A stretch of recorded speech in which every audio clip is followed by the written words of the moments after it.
Car बनाई जा रही है जिससे रास्ता हम देख रहे हैं बहुत ज़्यादा तंग है, इसके लेकर क्या सोचती हैं आप?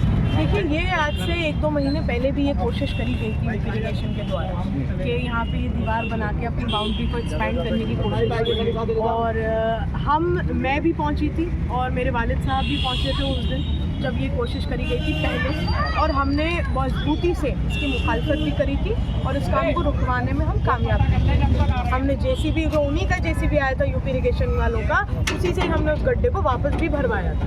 तो हमने तो देखिए, जब हम मौजूद थे हमने इस काम को रुकवाया, लेकिन अनफॉर्चुनेटली इस बार वो पूरी प्लानिंग से आए थे कि दीवार करके ही उनको छोड़नी है। और क्योंकि ये जो रोड है ये भी यूपी इरिगेशन की है, ये लैंड भी सारा यूपी इरिगेशन का है, लेकिन हमने ये बात तब भी कही थी और हम आज भी मजबूती से ये बात कह रहे हैं कि ये रोड्स पब्लिक यूज़ के लिए। आप देखिए, जो जामिया यूनिवर्सिटी के बाहर का रोड है वो भी जामिया की प्रॉपर्टी, लेकिन जामिया ये तो नहीं कह रही कि मैं पूरी रोड को भेज लूँ। उन्होंने पब्लिक यूज़ के लिए वो सड़कें छोड़ रखी हैं और अच्छा खासी चौड़ी सड़कें छोड़ रखी हैं। इसी तरीके से सालों से, 50 सालों से ये सड़कें भी इस्तेमाल हो रही हैं, लेकिन अब जिस भी इंटेंशन से ये दीवारें खड़ी करी जा रही हैं, तो बहुत अफसोस की बात है कि इलाके के जो नुमाइंदे हैं, विधायक साहब, उनके खड़े होने के बावजूद, उनके मौजूद होने के बावजूद वो इस काम को नहीं रुकवा। अच्छा है कि मजलिस ने हमारे काउंसलर के इलेक्शन में अपने कैंडिडेट उतारे थे ओखला विधानसभा से इन 2 वार्डों में, जहाँ मुस्लिम डोमिनेटेड वार्ड्स हैं। तो इन वार्ड्स में आप देख सकते हैं कि ओवैसी साहब को खुद उतरना पड़ा काउंसलर के इलेक्शन में, खुद आके उन्होंने ओखला हाइट पे सभा करी और उसके बावजूद दोनों उनके एक भी काउंसलर नहीं निकल पाया। तो देखिए, ये बात आप बार बार खुद साबित करते हैं ओवैसी साहब कि वो बीजेपी की बी टीम की तरह काम करते हैं। आप हर उस सीट पर जाके खड़े हो रहे हो जहाँ आप चाहते हो कि मुसलमान वोट बटे और बीजेपी को फायदा मिल जाए उस चीज़ का। तो ये देखिए, ये पुरानी टैक्टिक्स है उनकी, ये कोई पहली बार तो वो कर नहीं रहे। हर आदमी अवेयर है इन बातों से और ना उन्हें कोई सीरियसली लेता है, ना उनके कैंडिडेट।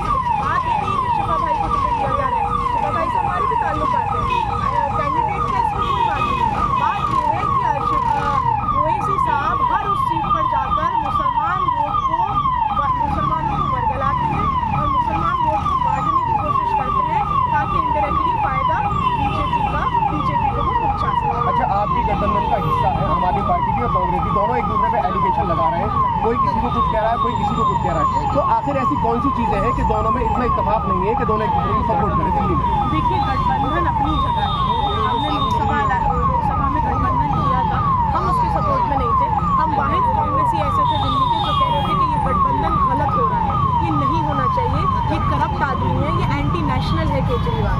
और वही बात आज की तारीख में अजय माकन जी भी कह रहे हैं, कांग्रेस की सारी सीनियर लीडरशिप कह रही है कि ना हमें इन्हें 2012 में समर्थन देना चाहिए था जो 8 MLAs ने दिया, और ना हमें इनके साथ लोकसभा में एंटी नेशनल कहने के ऊपर तो उन्होंने एक प्रेस कॉन्फ्रेंस कर दी और उन्होंने कहा कि हम इन्हें गठबंधन से निकालने की बात करेंगे, कांग्रेस को गठबंधन से हटाया जाए। बात ये है कि जो आप एंटी नेशनल की, अजय माकन जी ने उन्हें एंटी नेशनल कहा, आप कौन से एक बात दिल्ली और पंजाब को छोड़ के कहाँ स्टेट्स में बैठे हो, या आप ठीक है आपको नेशनल पार्टी डिक्लेयर कर दिया गया है, लेकिन आपकी गिनती दिख रही है ना, आपके कितने सांसद आ रहे हैं, आपकी स्टैंडिंग क्या है, आपकी पोजीशन क्या है। आप दिल्ली में भी सरकार बनाने के लाले पड़ रहे हैं, इनको फ्री की स्कीमें निकालनी पड़ रही हैं, ड्रामे वाली स्कीमें निकालनी पड़ रही हैं ये दिखाने के लिए कि हम सरकार बनाएंगे। तो देखिए, किसी के कहने से कुछ नहीं होता। इंडिया गठबंधन वजूद में ही कांग्रेस पार्टी की वजह से है, सिंगल लार्जेस्ट पार्टी है इंडिया गठबंधन की, जिसके सबसे ज़्यादा MPs हैं इस वक्त सदन में बैठे हुए। आप वजूद में ही कांग्रेस पार्टी की वजह से हो। अगर इतना ही आपको कांग्रेस से मसला था तो आपने क्यों करा गठबंधन? हम दावे से कहते हैं, हम अकेले लड़ते दिल्ली में, लोकसभा में हम सीटें निकाल कर लाते। इनसे पब्लिक नाराज़ थी, इनको वोट नहीं दिया गया, इनकी वजह से हमारे कैंडिडेट्स अफेक्ट हुए, जो हमारे कैंडिडेट्स लोकसभा में खड़े थे। और उसका नतीजा आप आने वाले चुनाव में भी देखेंगे कि पब्लिक अपनी नाराज़गी वोट से इनको जवाब देगी।